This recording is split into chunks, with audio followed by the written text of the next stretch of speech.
सनी के चंद्रमा से निकल रहा है पानी का फव्वारा, एलियन जीवन भी मौजूद। आइए जानते हैं। सनी ग्रह के पास कई चांद है, लेकिन उनमें से एक छोटा सा बर्फीला चांद है, इंसिलेडस। इसके ध्रुवीय इलाके से अंतरिक्ष में पानी के बड़े बड़े फव्वारे छूट रहे हैं। इन फव्वारों के साथ अंतरिक्ष में जैविक कण यानी ऑर्गेनिक मैक्यूल्स भी अंतरिक्ष में फैल रहे हैं। सवाल ये उठ रहा है कि कैसे ये फव्वारे निकल रहे हैं, क्या वहाँ पर एलियंस है? आइए समझते हैं इस हैरान करने वाली घटना की पूरी कहानी। असल में इंसिलेडस के क्रस्ट में मौजूद तरल बर्फीले समुद्र को सूरज की गर्मी भाप बनाती है। शनि ग्रह का गुरुत्वाकर्षण उस भाप को बाहर की ओर खींचते हैं। फिर चांद की सतह से अक्सर ऐसे फव्वारे छूटते दिखते हैं। साल सन 2008 से सन 2015 के बीच अमेरिकी अंतरिक्ष एजेंसी नासा का कैसिनी स्पेसक्राफ्ट ने इस चांद को देखा तो वैज्ञानिक हैरान रह गए। कैसिनी ने इंसिलेडस से पानी के फव्वारे निकलते देखे।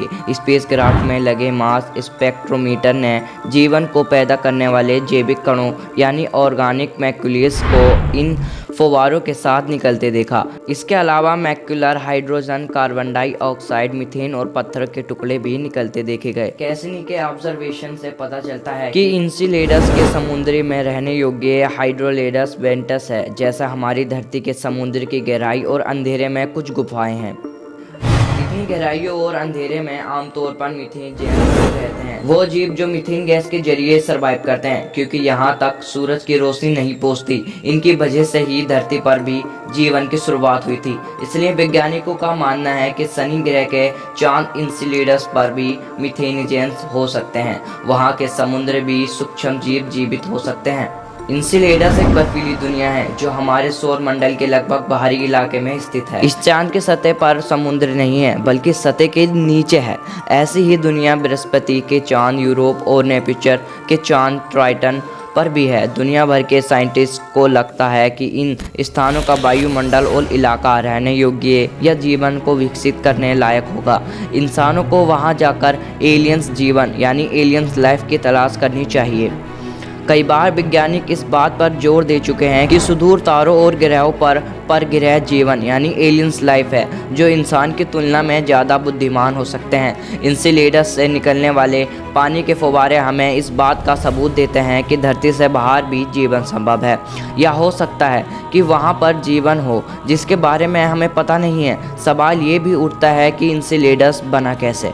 आइए जानते हैं। सूक्ष्म जीव मिक्रोबियल लाइफ का मतलब हमेशा ये नहीं होता कि जैविक कण और उच्च स्तर की मीथेन वहाँ पर मौजूद है। इसका योगदान हो सकता है, लेकिन सिर्फ इकलौती वजह नहीं। अगर इंसिलेडस के बनते समय इस पर कई धूमकेतुओं की बारिश हो गई तो इसके अंदर मीथेन की काफ़ी ज़्यादा मात्रा जमा हो गई होगी, जो धीरे धीरे ग्रहीय नालियों यानी वेंट के जरिए लीक हो रही है। मीथेन की खासियत होती है कि जब वह गर्म होती है तब वह ख़त्म होने के लिए खुली जगह खोजती है, बाहर निकलना चाहती है। वायुमंडल में आते ही यह हाइड्रोजन, कार्बन डाइऑक्साइड और मीथेन के कणों में बिखर जाती है। अगर फिर से इंसिलेडस पर नासा मिशन भेजा जाए तो पता चलेगा कि यह कैसे बना, इस पर जीवन है या नहीं, फव्वारे निकलने जारी हैं या फिर बंद हो गए।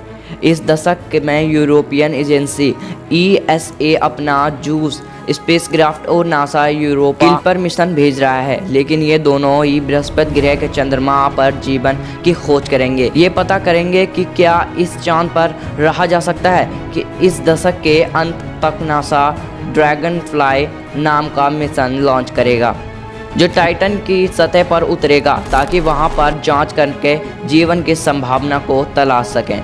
इसके अलावा नासा कैसिनी का अगला मिशन भी सोच रहा है, जो इंसिलेडस लाइफ फाउंडर और टाइगर। ये मिशन शनि ग्रह के चांद इंसिलेडस पर जाकर एलियंस जीवन की खोज करने में जुटेगा, लेकिन इसमें अभी समय है। इसके लिए ताकतवर मास स्पेसक्राफ्ट बनाए जा रहे हैं ताकि ज़्यादा जैविक कणों की खोज कर सकें। नासा का एक प्लान और है कि वो ऐसे स्पेसक्राफ्ट बनाएगा जो हाइब्रिड होंगे, यानी वो ऑर्बिट में भी चक्कर लगा सकेंगे और लैंडिंग भी कर सकेंगे। ज़रूरत पड़ने पर वापस ग्रह से दूर कक्षा में निकलेंगे ताकि उनके जीवन को कोई खतरा ना हो, लेकिन इसके लिए काफ़ी ज़्यादा समय लगेगा। ऐसे स्पेसक्राफ्ट को नासा ने ऑर्बिट लैंडर नाम दिया है। इनकी लॉन्चिंग साल सन 2038 तक होने की संभावना है। इसका काम एलियंस लाइफ खोजना होगा। आपको क्या लगता है, नीचे कमेंट बॉक्स में अपनी राय जरूर देना। क्या एलियंस का अस्तित्व है या फिर एलियंस नहीं है, ये सब हवाओं की बातें हैं। अगर आपको पता हो तो नीचे कमेंट बॉक्स में ज़रूर बताना। और यहाँ तक वीडियो देख चुके हो तो वीडियो को एक लाइक कर देना। चैनल पर नए हो तो चैनल को सब्सक्राइब कर दीजिए यार, बहुत मेहनत लगती है वीडियो बनाने में। तो मिलते हैं अगली वीडियो में, जब तक टेक केयर एंड बाय।